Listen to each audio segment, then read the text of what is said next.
from Nano Lodge. Cookbook episode time. This time it was number 49, which is Bobby Flay's Bold American Food. And so I was flipping through the book and thinking, what am I going to do? And this recipe for corn and wild rice pancakes popped out of me.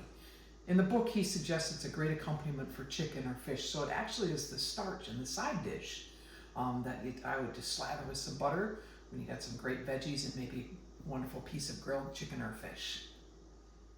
The two stars of these pancakes are corn, and this is just a leftover cob of corn which I had on the grill a day or two ago. So I'm going to cut it all off of there and we'll use that. But if you can't find that, or you don't have corn to grill or whatever, you can get fire roasted corn in a can at the grocery store. You can use that too, and it's just fine. And then some cooked wild rice. Wild rice is of Midwestern origin, and it's not really rice at all. It's a grain, and it grows in the waters, typically in Minnesota. That's why I'm so familiar with it. But you hear the stories of the Native Americans go through and when they harvest it by beating it into their canoes.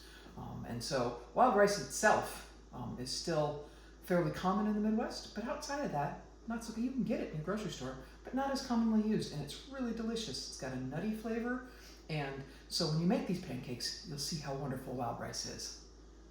Here's everything that Bobby's recipe calls for. We're going to make a pancake batter with flour, baking powder, milk, a little bit of honey, some melted butter, salt and pepper, some eggs. And then to all of that, we're going to add the cooked wild rice, the cooked corn. We've got some chipotle, which he calls for. He only calls for just a little bit. There's a couple of ways you can do this. I've got both dried chipotle powder, and I also have a jar of chipotles and chopped in adobo.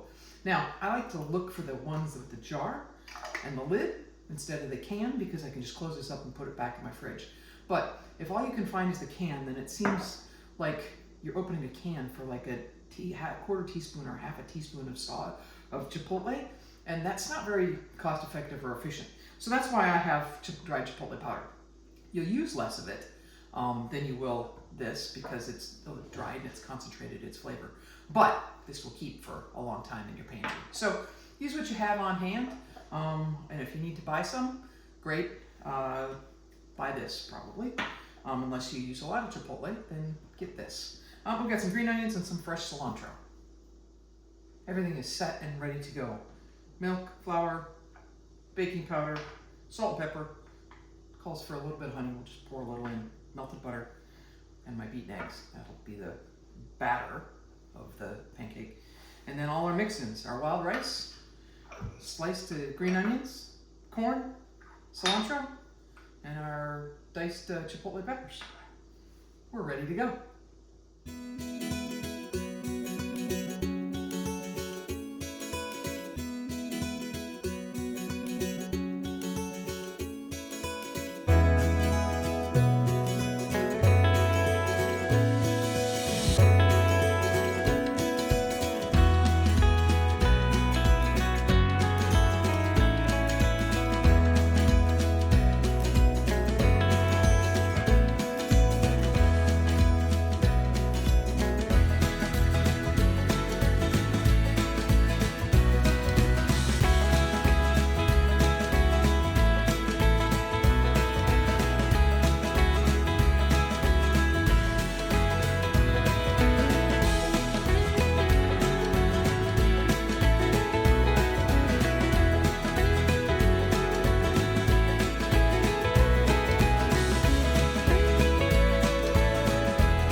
Beautiful corn and wild rice pancakes. They're not necessarily light and fluffy, but they're delicious. You get that hint of chipotle in there, you get the sweetness from the corn, and just a back sweetness from the honey. You get some great texture and some earthiness from the wild rice. I think these would make an awesome taco if you had some chorizo and some cheese and maybe some cabbage slaw in there.